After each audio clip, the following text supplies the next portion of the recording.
जा सकती। तो ये भेद कोई जानता नहीं, अंदर जाकर के मालूम होता है, पता चलता है। जब मंडलों में जाओ तो मालूम होता है कि ये है क्या। उधर से पता चलता है ये सब छाया, सब छाया। और छाया पकड़ते पकड़ते कितने बादशाह है, कितने महाराजे, तमाम लोगों को कत्लेआम कर दिया, तमाम लोगों की हिंसा कर दी, तमाम को मार दिया, लेकिन पड़ा उनके हाथ कुछ नहीं, छोड़ के चले गए। हाँ, छाया किसी के हाथ नहीं है। इतना धन और दौलत सतयुग का, त्रेता का, द्वापर का, और मतलब ये कलयुग का, और वो सब का सब बस। और किसके लिए ले? धन दौलत के लिए कत्लेआम किया, हाथ कुछ नहीं लगा। ऐसे ही हाथ कुछ लगने वाले, क्यों? छाया किसके हाथ आती है? वो तो ठगनी है। अभी यहां बैठ गई ऐसा, और उधर से इकट्ठी होने लगी इधर से। अब देखा कि आपको घमंड और अहंकार आ गया, तो यहां से उस गरीब के पास बैठ गई, तो वहां जाने लगा, ये रोने लगा कि जा रही है, जा रही। पहले तो जब नहीं था रो रहा था, और जब आ गई तो घमंड अहंकार में अब जा रही, तो अब रोने लगा। वो हंसने लगा, वो पहले रो रहा था और फिर हंसने लगा। अब उसके बाद जब उसको भी गरूर गुमान और घमंड आया, तो वहां से उसके पास बैठ गई। ये किसी की नहीं है, छाया किसी की नहीं होती बच्चा। और वैसे उसके लिए विलाप कर रहे हैं। अरे भाई, असली काम करो। मनुष्य मंदिर में आए, उन्होंने कहा भाई महात्मा को पढ़ो, उससे प्रेम करो, तुम्हारा बंधन ढीला हो जाएगा। वो युक्ति बता देगा, तुम अंदर चल पड़ो, उससे मदद ले लो, घर की तरफ चलो, और अपने घर में पहुंचो। यहाँ कहाँ तुम्हारा घर है, सब परदेश है। तो आप 2 मंजिलें आपने सुनी, एक ईश्वर की है, ब्रह्म की। और अगर दर्शन नहीं किए होते तो बताते क्या? दर्शन किए तभी तो बताया। अब तीसरी मंजिल है पार ब्रह्म की। ये 2 ईश्वर ब्रह्म की 2 मंजिल प्राप्त कर ली। अब पार ब्रह्म की मंजिल है, उसको भी जरा सुन लीजिए, ताकि आपको पता तो चल जाए कि भाई इतनी मंजिलें मुझे पार करके जाना है। तो किसी का कोई विरोध थोड़ी है। अरे भाई, उसके पास जाओगे, उसका दर्शन होगा। भाई, आप उसके अनुकूल चलो तो क्यों बाधा पहुंचाए? जब आप उसके नियम के अनुकूल चलोगे, जो विधान बनाया, तो फिर वो बाधा क्यों डालेंगे? बाधा तो तब डाली जाती है जब आपने उसका उल्लंघन किया। आप उसके अनुकूल नहीं है, कोई बाधा नहीं। भाई, कानून तो इसलिए बनता है कि आप कोई खराब काम मत करो, अच्छा करो। तो कानून किस बात का? कोर्ट कचहरी किस बात की? जब सब अच्छा काम करने लगे, कोर्ट कचहरी उठ जाएगी कि कोई बुरा करने वाला है ही नहीं, तो यहां बैठ के क्या करेंगे? ऐसा समय कौन बिताएगा? इसलिए उसके नियम के अनुसार चलो, तो कोई बाधा नहीं किसी तरह की। तो इन लोगों ने कोई अब नियम के अनुसार चले, कोई बाधा नहीं। अब चलते गए, उनका भी दर्शन, उनका भी दर्शन। अब आप तीसरी मंजिल की बात सुन लीजिए, बोलो। अब चली तीसर पर्दा खोले, सोन मंडल का सुन लिया। अब ये जब ब्रह्म स्थान पर जब वो पहुंची, वहां साक्षात्कार हो गया। अब ये कर्म बीज है, जहां से उत्पत्ति हुई है बीज की, वहां जाकर के पहुंच गई। और उधर से आवाज आई है तीसरी मंजिल से, ये तो त्रिकुटी स्थान है ब्रह्म का, और वो स्थान है मतलब पार ब्रह्म का 10वां द्वार। उसको सुंड भी कहते हैं, सुंड मंडल। वैसे 10वां द्वार है, उसमें पार ब्रह्म विराजमान है। तो कहते हैं उनका बोल, उनकी आवाज आने लगी। तो कहते हैं 2 पर्दे पार करके तीसरे पर्दे की तरफ चली, क्योंकि उधर से बड़ी कशिश आवाज किंगरी सारंगी की बजती हुई, इतनी अद्भुत कि सुरतें उस आवाज को सुनकर के नाचने लगती है और नाचती है। तो अब यहां पर जैसे ही आवाज सुनी, तैसे बीज जला, नाश हो जाएगा। ऐसे ही जैसे ही आवाज को सुना और पकड़ा और चली उधर से, बस बीज खत्म। नीचे जितने भी गगन, जितने भी मंडल ये सब छोड़े। इनके मंडल, इनका राज अलग है। ब्रह्म का राज अलग है, ईश्वर का राज अलग। जहां ब्रह्मा विष्णु महादेव रहते हैं उनका राज अलग, और यहाँ अलग अलग राजाओं का खंड राज, इतना तुम्हारा, इतना तुम्हारा, इतना तुम्हारा, ऐसे मतलब। तो ये सब छोड़ दिया। अब उधर चलिए उधर बोलो। 10वां द्वार तेज प्रकाश, छोड़े नीचे गगन आकाश। अब जो देख रही है सूरत कहती है भाई वो 10वां द्वार है।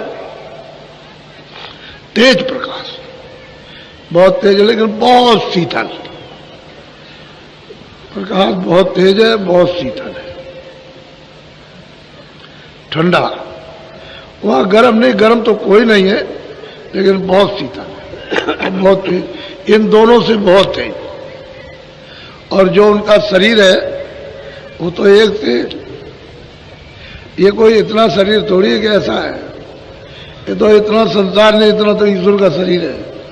ये जिस्म उससे लाखों हिस्सा बड़ा तो ब्रह्म का जिस्म है, और उनका पार ब्रह्म का बहुत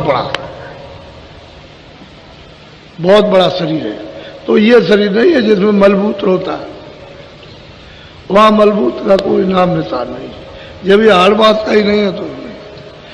किसी तरफ से भी देखिए बस रोशनी रोशनी, प्रकाश ही प्रकाश, नूर ही नूर बरसता है।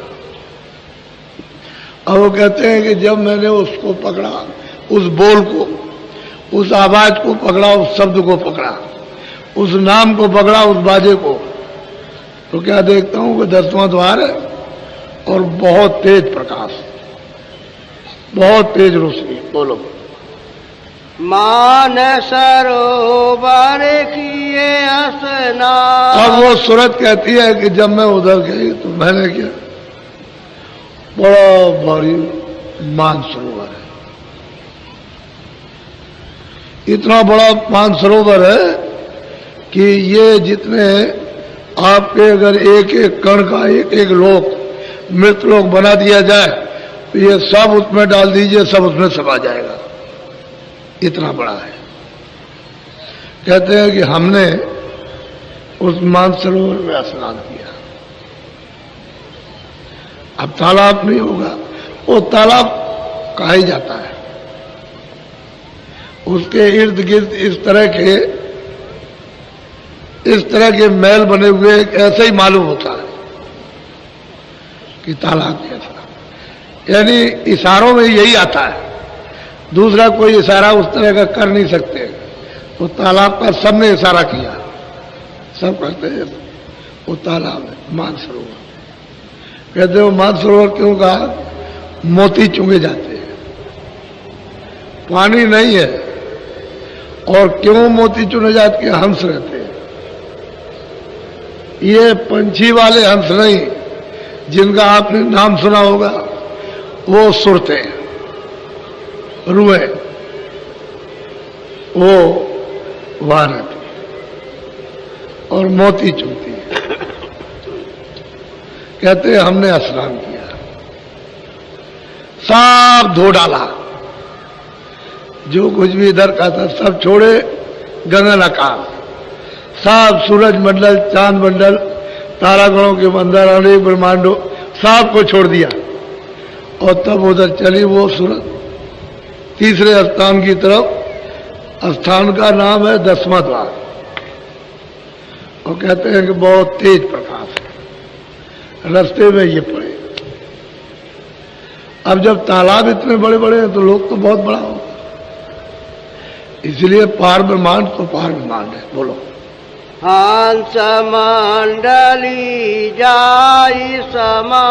कहते हैं वहां हंस मंडलिया, झुंड के झुंड, एक क्षण के अंदर, यानी करोड़ों मील ऊंचा महल बना दे, ये ऐसे में बन जाता है। यानी करोड़ों मील ऊंचा महल, और कितना लंबा चौड़ा, कहते हैं इतने झटके में बन जाता। बस ऐसे दृश्य उन हंस मंडलियों के नित्य प्रति क्षण क्षण होते रहते हैं। ऐसा मतलब यह कि वहां रचना उसकी इस तरह की है। अब वो लिखने में इशारे करने में आ सकता है, कैसे खड़े होकर के। अब वहां कोई अंधेरा तो है नहीं है कि भाई वो अंधेरा होगा, कोई दीवार लग गई होगी और कुछ नहीं। अब वो कहते हैं कि भाई वंश बनो, झुंड के झुंड बेशुमार, और उनमें प्रकाश ईश्वर से बहुत ज्यादा। जो सैदल कमल में ईश्वर विराजमान, खुदा गाढ़ विराजमान है, इससे बहुत ज्यादा उन हंसों का एक एक का यानी प्रकाश है। इनका प्रकाश तो कुछ नहीं, जो उनका प्रकाश कहते हैं जूत के जूत, झुंड के झुंड, अनगिनती ऐसे जगह जगह ये देखने को उस तालाब के इर्द गिर्द में मिलते हैं। बोलो। सोना शिखर चढ़ी सूरति घूम के गारी सारंगी डाली। कहते हैं कि उधर में जब सूरत गई तो वहां बाजा सुन रही है, किंगरी सारंगी, बड़ी धूम मची है। अद्भुत बाजा है, बड़ा धूमधाम का बाजा बजता है। घुमड़ घुमड़ कर बाजा बजता।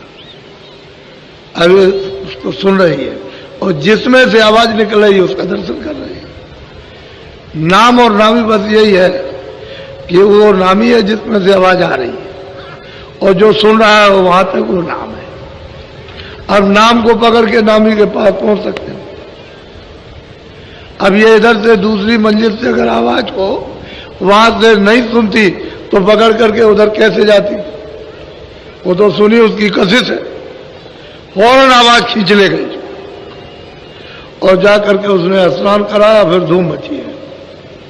किस तरह का नाच होता है यहां, नाच कुछ नहीं। ये जो आप देखते हो थिएटरों में जाकर के इसी में मोहित पड़े हो। कितना भी रोका जाए बच्चों को, भाई मत जाओ, कोई अच्छा नहीं है, कोई अच्छा नहीं है, चोरी से चले गए, हम तो मित्रों से मिलने गए थे, चोरी से चले। जब यहीं फंस गए हो तो वहां तो मतलब है कि बगैर सनीमे के सनीमे हर क्षण, वहां कभी कोई सोता ही नहीं है, क्योंकि वहां तो नींद है नहीं, रात्रि है नहीं, ना वहां यहाँ दिन है, न सोने वाला ये शरीर है, न ये बाहर की चरम आंखें। वहां तो कभी कोई सोता ही नहीं